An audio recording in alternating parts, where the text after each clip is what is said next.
ఇంత మీకు ముందు బ్యాక్ అండ్ సపోర్ట్ లేదు, ఎవరు తెలిసిన వాళ్ళు లేరు, but you came in to industry, you have achieved everything. అంటే ఇంత సంపాదించి ఇంత సాధించిన తర్వాత అంటే ఈ జర్నీలో ఫ్రెండ్స్ ఉన్నారా నిజంగా Tejaswi? I have the best. అంటే నేను వాళ్ళని ఫ్రెండ్స్ అన్నాను, నేను పిక్ చేసుకున్న ఫ్యామిలీ అని చెప్తాను. ఎందుకంటే ఫ్యామిలీ లేదు పాపం ఎలా బతుకుతుందో ఒకటే ఉంటుందో అని అనుకుంటారు కదా. I have the most beautiful friends in the world.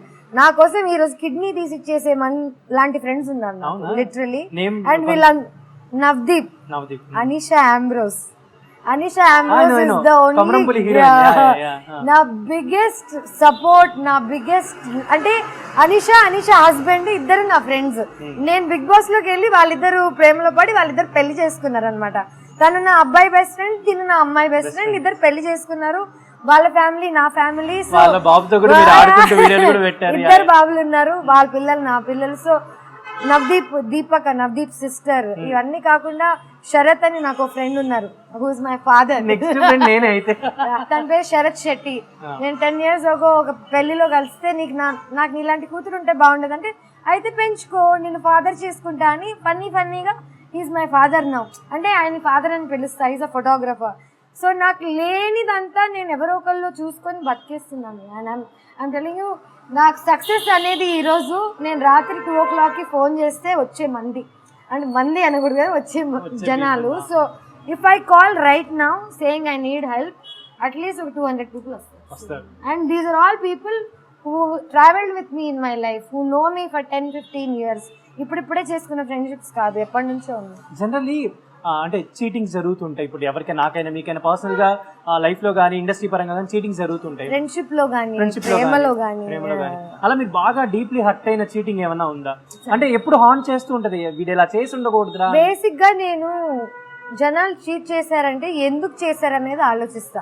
వాడు నన్ను చీట్ చేసే పరిస్థితికి వాడు ఎలా వచ్చాడు అనేది బేసిక్ గా నాకు సానుభూతి ఎక్కువ ఉండడం వల్ల జీవితంలో పైకి రాలేకపోతున్నాను అనేది నా biggest feeling.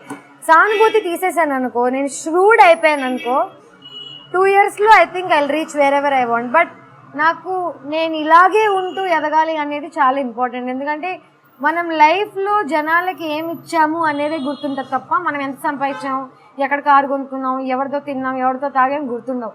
What we did for people, what people did for us is the life that I want to live. And I'm very successful at that. And cheating చేసిన వాళ్ళని కూడా ఫర్గివ్ చేసేయగలుగుతా శరత్ నేను. అండ్ నొప్పేస్తుంది ఆబ్వియస్లీ, ఏడుస్తా.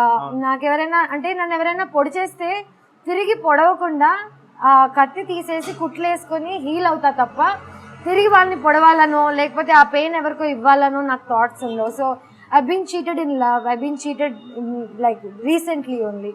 కానీ పాపం వాడు అది ఎందుకు చేశాడు, ఇట్స్ ఓన్లీ హ్యూమన్ కదా అనిపిస్తుంది. అంతకన్నా అంటే there is no logic to it. ఇప్పుడు నేను పెళ్లి చేసుకొని పిల్లల్ని కనేసి తర్వాత చీటింగ్ అయి ఉంటే ఇంకా ఎక్కువ పెయిన్ఫుల్గా ఉండేది కదా. సో లక్కీగా నాకు జరిగిన వాటిలన్నింటిలో తక్కువలో పోయింది అనుకుంటాను ఇప్పుడు. బట్ సో యాక్టింగ్ పరంగా ఇప్పుడు సాటిస్ఫైడ్ ఏనా, అంటే వాట్ యువర్ ఇన్ పొజిషన్ ఇంకా లేదా? నేను యాక్చువల్లీ నాకు తగ్గ రోల్ ఇంకా రాలేదని నా ఫీలింగ్. ఇప్పటి వరకు 100% రాలేదు. అండ్ నా టాలెంట్ ఫుల్లీ నేను మాట్లాడితే నా ఇంటర్వ్యూస్ తేజస్వి బోల్డ్, తేజస్వి ఏదైనా చేయగలుగుతుంది అనే థాట్స్ తప్ప అసలు నాకు ఎంత టాలెంట్ ఉంది, నేను ఏమేమి చేయగలుగుతాను ఎవరికి తెలియదు. ఈ బోల్డ్ అంటే దేనికి వచ్చింది అనుకుంటున్నారు? ఈ బోల్డ్ అంటే మేబీ రామ్ గోపాల్ వర్మతో వచ్చింది ఫస్ట్. ఓకే, ఆయన సినిమా చేశాను అనగానే బోల్డ్ అనో పేరు వచ్చింది. సెకండ్ బిగ్ బాస్ లో నేను మాట్లాడిన మాట. సో బేసిక్ గా పర్సనాలిటీ బయటకు వచ్చేసడం వల్ల నా టాలెంట్ సెకండ్ ట్రాక్ అయిపోయింది.